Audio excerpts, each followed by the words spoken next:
तीन आवश्यक दो चीज़ है।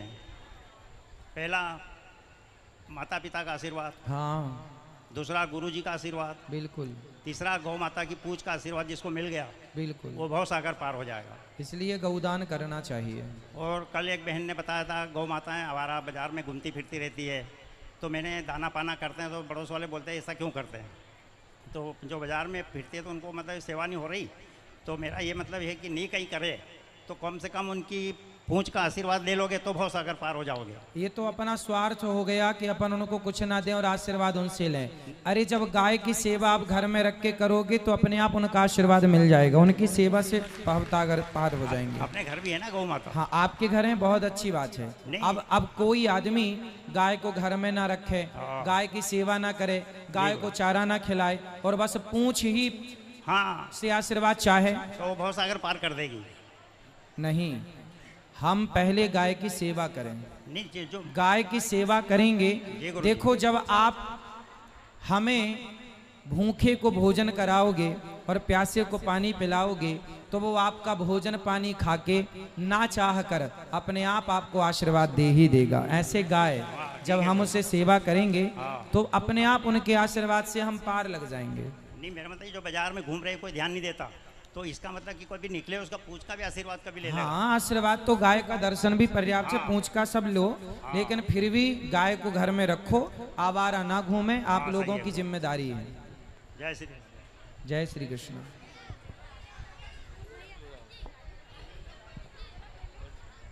राधे राधे गुरुजी। राधे बेटा, आपके श्री चरणों में नमन। खुश रहिए। मेरा नाम सुरभि सोनी, मैं यही सनावत से हूँ। हाँ मेरा क्वेश्चन ये था कि अधिकतर कोई भी हो या मैं भी हूँ, हम भगवान पे विश्वास तो पूरा करते हैं, मंदिर भी जाते हैं, पूजा भी करते, सब करते हैं, लेकिन उसके बाद भी कहीं ना कहीं मन में चिंताएं क्यों रहती है? विश्वास के बाद भी। ऐसे मुंह फुलाओ,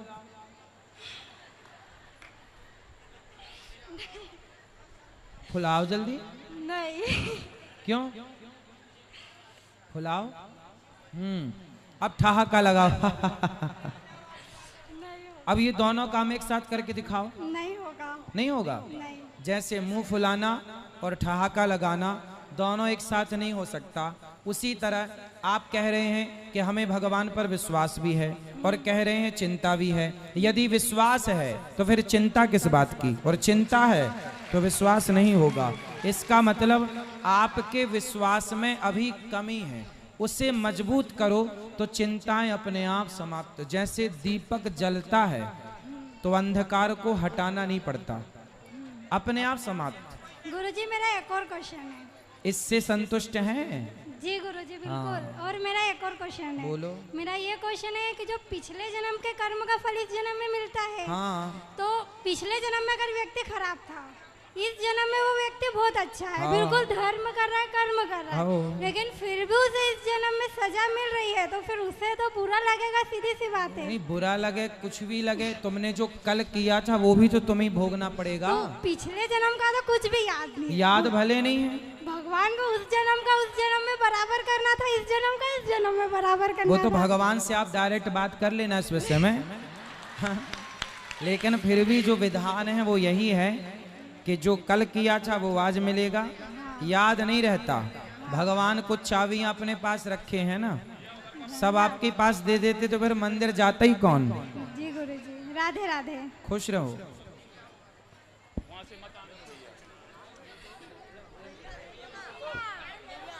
वो दो दादाजी को।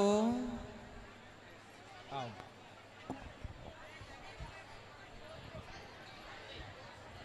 क्या नाम है?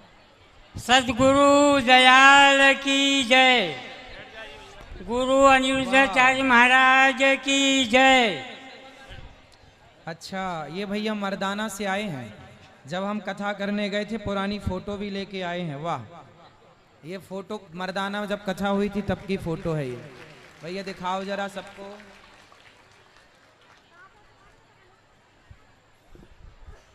दिखाओ, ये मर्दाना से आए हैं। कथा हुई थी, कब हुई थी, कौन से सन में? 8 साल हो गए। मैया राम राम।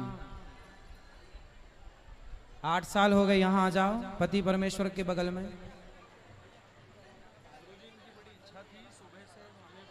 अब ये वृंदावन में जो संतों की सेवा हो रही है, उस सेवा में ये अन्न क्षेत्र बंटवाना चाह रहे हैं। एक बार सुंदर तालियों के साथ 1 दिन की सेवा ये ले रहे हैं अन्न क्षेत्र की। बहुत सुंदर। ये जब मर्दाना हम गए थे ना, ये तब की फोटो है, 8 साल पुरानी। वाह, दिखा दिए बेटा। ओ छोरा, दिखाएं? तुमने देखी? चलो लो, ये लो, खुश रहिए, सुखी रहिए, वृंदावन आइएगा। और जो वृंदावन में संतों की सेवा के लिए इन्होंने हाथ बढ़ाया, वृद्ध माओं के लिए, संतों के भोजन के लिए तालियां बजा के इनके सम्मान। खुश रहिए। क्या नाम है? चिंताराम बिरला जी। आप भी 1 दिन का अन्न क्षेत्र बंटवाकर संतों की सेवा कर रहे हैं वृंदावन में। सुंदर तालियों के साथ आप श्री का सम्मान। खुश रहिए। सुखी कथा सुन रहे हैं सब लोग? खुश रहिए, खुश रहिए। मूछें बड़ी बढ़िया रखे हैं आप, फौजी हैं। बढ़िया है, ठीक है। खुश रहिए, खुश रहिए। बोलो जी प्रभु, बोलिए। सदगुरु भगवान की जय। गुरु अनिरुद्धाचार्य की जय। बोलिए। गुरु जी, हाँ, मैं बहुत दूर से आया और आपके दर्शन के लिए आया हूँ, और आपका दर्शन पाकर मैं धन्य हो गया। आज मैं एक बात यही बताना चाहता हूँ कि कलयुग में जो भागवत गीता का रस है, यही सबको उद्धार करने वाला है। क्योंकि जब लग, सुनो भाइयों, जब लग गंगा गाय गोवर्धन, जब लग गोकुल गांव गोसाई, गोसाई जी के रामायण। जब लग गंगा गाय गोवर्धन, जब लग गोकुल गांव गोसाई, जब लग श्रीमद् भागवत रस, तब लग कल जुग नाई। वाह, सही है। जो समय जो है, जो भागवत का रस जगह जगह जहाँ जहाँ भी जाते हैं, जगह जगह कथाएं और शास्त्र की बात मिलती है। पर मैं तो कहता हूँ कि ये कलयुग नहीं, कथा का युग है। बिल्कुल, ये कथा का युग है। सही कहा आपने, सही है, साची कहा आपने। दे दो भैया को, गुलाबी भैया खड़े थे जी। राधे राधे गुरु जी। इतने बढ़िया कपड़े पहन के आए हो और आप बात नहीं करा रहे हो, बताओ। बढ़िया कपड़े पहने आपने, सुंदर। बोलो। गुरु जी, अगर जैसे नवरात्रि में जो अष्टमी नवमी की पूजा होती है, वह सह परिवार करते हैं। किसी कारणवश अगर मान लो परिवार का कोई सदस्य बाहर रहे और वो सम्मिलित नहीं हो पाए, तो उसका उसे दोष लगता है क्या? नहीं, दोष नहीं लगता। वो जहाँ हैं वहां से ही अपनी भगवती देवी को स्मरण कर ले, प्रणाम कर ले। एक प्रश्न और है गुरु जी। हाँ। कि अपने जो कुल देवी है, वो वहां पे अगर मान लो कि किसी कारणवश अगर परिवार दर्शन नहीं करने जाता है, तो योग तो उसको दोष लगता है क्या गुरु जी? जाना चाहिए, कभी कभी चला जाए। अच्छा। अपने कुल देवी कुल देवताओं को भुलाना नहीं चाहिए। पाप पुण्य अलग विषय है, पर भुलाना नहीं चाहिए। जी गुरु जी, अगर यहाँ अगर कुछ ऐसा पूजा वजह कुछ ऐसा उसका उद्धार वगैरह हो क्या? किसका? मतलब कुल देवी की पूजा करे तो अपने परिवार का उद्धार हो, अगर वहाँ नहीं जा पा रहा है तो? कुल देवी जहाँ थी वहाँ नहीं जा पा रहे हैं, तो वहाँ एक बार जाके कुल देवी अपने घर पर ही विराजमान कर लो। वहाँ की मिट्टी, वहाँ की धूल, वहाँ की भभूति इत्यादि लाकर यहाँ स्थापित कर लो। फिर यहाँ नए ढंग से पूजा पाठ करते रहो। राधे राधे गुरु जी। सबको अपने कुल देवताओं की, देवियों की पूजा करना चाहिए, छोड़ना नहीं।